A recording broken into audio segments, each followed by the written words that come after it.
মানুষ অনেকটা সংযত হয়ে আছে আমরা বলছি বলে। 1-2 মাসের পরে পিসি ভাইপো ছাড়া টিএমসি বলে কিছু থাকবে না। 9 নম্বর ব্যাটসম্যান নেমেছেন এখন ব্যাটিং করতে টিএমসি। ব্যবস্থা কোথায় পৌঁছে গেছে বুঝতে পেরেছেন তো? কলেজ ইউনিভার্সিটিগুলো রিসর্ট তৈরি হয়ে গেছে, রেস্টুরেন্ট হয়ে গেছে। এটাই তো চলেছে। কোনো ইউনিয়ন নেই, কেউ যেতে পারবে না, ভর্তি হবে অনলাইনে করার ব্যবস্থার জন্য কত লড়াই করতে হয়েছে, তাও হয়নি। আর এই যে টাকা পাওয়া যাচ্ছে কেন, অনলাইনে যাতে না হয় টাকা নেওয়া যায়। এক একটা কোর্সে ভর্তি করেন 30, 40, 50 হাজার, 60 হাজার টাকা নেওয়া হতো। যে ভালো কোর্স আছে চয়েসেবল, টাকা দিয়ে ভর্তি করা হতো। বহু লোক হয়েছে, আমরাও বলেছি আগে এগুলো। আর সেটা প্রমাণ হচ্ছে টাকা তো খেয়ে যাচ্ছে, এত টাকা রাখার জায়গা নেই। ইউনিভার্সিটি কলেজে যদি এই পরিবেশ হয়, মেডিকেল কলেজে যদি ডাক্তারি ধর্ষিতা হয়ে যায়, কত নিচে নেমেছে আমাদের শিক্ষা ব্যবস্থা। আর সেটা মমতা ব্যানার্জি সব জানেন। তিনি 7খানা ইউনিভার্সিটির বিল পাস করেছেন। আমি 3 বছর ছিলাম বিধানসভায়, 16, 17, 18-তে। কটা ইউনিভার্সিটি হয়েছে? একটা ইট গাঁথা হয়নি। ইউনিভার্সিটি কোনো অফিস নেই।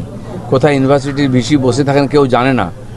একটা নিবেদিতা ইউনিভার্সিটি হয়েছে বোধহয় এতে ডায়মন্ড হারবারে, 300 না 350 স্টুডেন্ট।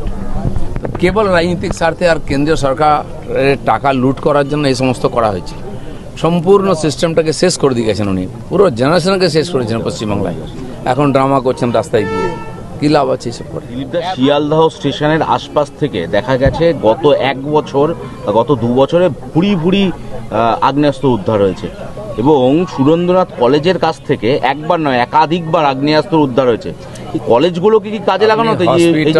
কলেজ ইউনিভার্সিটি যেখানে মানুষ সন্দেহ করবে না, সেখানে সবচেয়ে বেশি অকাজ কুকাজ হয়েছে।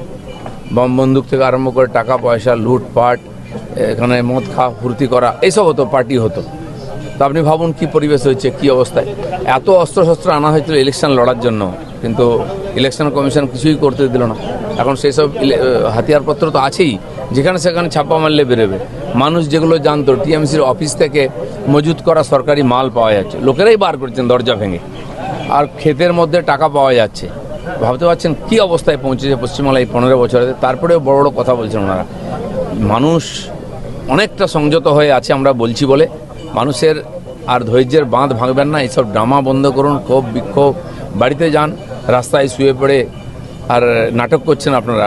জীবনে তো রাস্তায় বেরোলেন না, খালি ড্রামা করলেন। 2 নম্বরই মাল, লোককে লুটপাট করে খেলেন, ফুর্তি করলেন ঠান্ডা করে। এখন এই বিক্ষোভ এসব ড্রামা কেন করছেন? আজকে অন্নপূর্ণা ভান্ডার যোজনার উদ্বোধন। আদৌ কি দলটা টিকবে বলে মনে হচ্ছে আপনার? এটা আমাদের আগে থেকেই জানতাম। আমি বলেছিলাম ইলেকশনের পরে হারলের দলটা খুঁজে পাওয়া যাবে না, কেবল পিসি আর ভাইপো থাকবেন। আর এই কথাটা দেখে নিন, 1-2 মাসের পরে পিসি ভাইপো ছাড়া টিএমসি বলে কিছু থাকবে না। আসলে টিএমসি থাকবে নাকি শিবসেনার মতো আসল টিএমসির নকল টিএমসির ঝগড়া চলবে? সময় অপেক্ষা করছে, দেখা যাক।